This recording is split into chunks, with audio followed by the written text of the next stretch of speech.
Lizzie présente Churchill, volume 2. L'épreuve d'Andrew Roberts, lu par Michelangelo Marchese.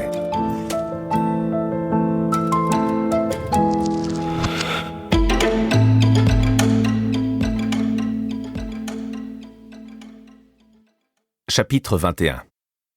La défaite de la France. Mai-juin 1940. Quand un pays subit une catastrophe aussi effroyable que celle de la France, tous les maux s'abattent sur lui comme des charognards. Churchill à Clémentine, janvier 1943. Je me montrais sous le jour souriant, avec l'air d'être confiant qui sied quand tout va très mal. Churchill à propos de juin 1940 dans ses mémoires. Churchill connaissait bel et bien pas mal de choses sur la question quand il devint Premier ministre, ayant occupé toutes les plus hautes fonctions ministérielles à l'exception des affaires étrangères. Âgé de 65 ans, il était magnifiquement préparé, par l'expérience, la psychologie et la clairvoyance, pour les épreuves qui l'attendaient. À 23 ans, il avait identifié les 5 éléments de la rhétorique propre à émouvoir le cœur humain, et il les avait fignolés au cours des 4 décennies suivantes. À 25 ans, il avait écrit que si la Grande-Bretagne devait un jour être envahie, il y en aurait, même en ces temps modernes, qui ne s'accommoderaient pas d'un ordre nouveau en acceptant docilement la débâcle. Et, en octobre 1912, il commença à réfléchir à l'endroit où les Allemands pourraient débarquer une armée d'invasion. Dès mai 1901, il avait prévenu des conséquences d'une guerre européenne. Un cruel déchirement, une lutte qui exigera inévitablement, si nous devons jouir un jour des fruits amers de la victoire, la participation de tous les hommes valides du pays, la suspension totale de la production pacifique de l'industrie et la concentration de toute l'énergie vitale de la communauté sur un seul objectif, et ce, peut-être pendant plusieurs années. Lors des débats sur la loi de finances de 1903, il déclara qu'il avait toujours pensé que le principal objectif que devaient poursuivre les hommes d'État à long terme, c'était de cultiver de bonnes relations avec les États-Unis, en se demandant quelle meilleure sécurité ils pourraient avoir en temps de guerre pour le ravitaillement en produits alimentaires venus d'outre-Atlantique. En 1907, il avait visité l'Afrique de l'Est, où la Grande-Bretagne devait remporter sa première victoire stratégique sur Terre entre juin 1940 et novembre 1941. En 1909, il avait incité ses collègues du gouvernement à contacter Orville Wright pour qu'il nous transmette ses connaissances.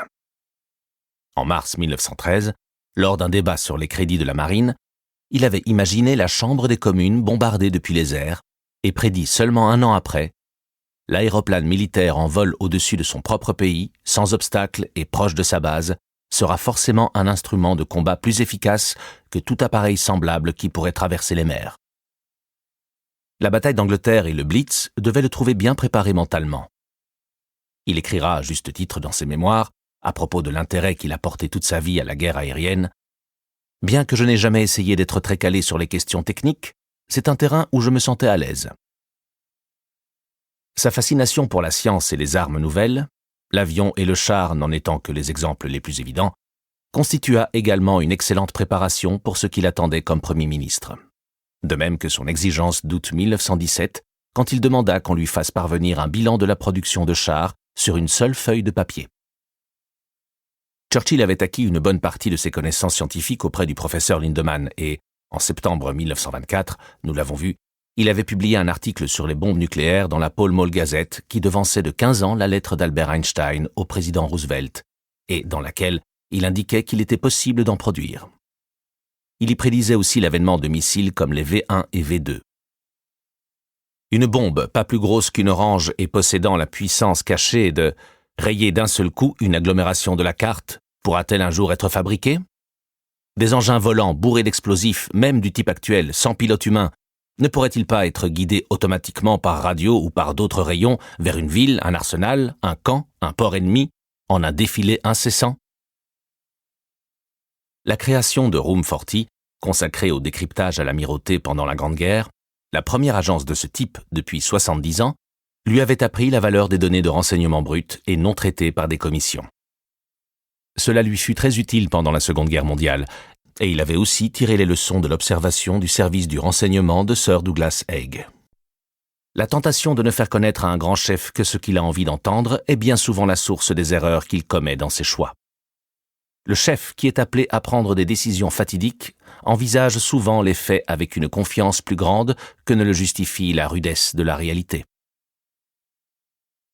Comme ministre de l'Armement au cours de la Grande Guerre, Churchill avait dirigé ce qu'un historien qualifiera fort justement de plus grande centrale d'achat et de plus important employeur industriel du monde. Ses fréquentes visites sur le front et au quartier général du corps expéditionnaire britannique anticipaient la... Nous espérons que vous avez apprécié cet aperçu. Pour continuer à écouter ce livre audio sur Google Play Livres, utilisez le lien dans la description de la vidéo.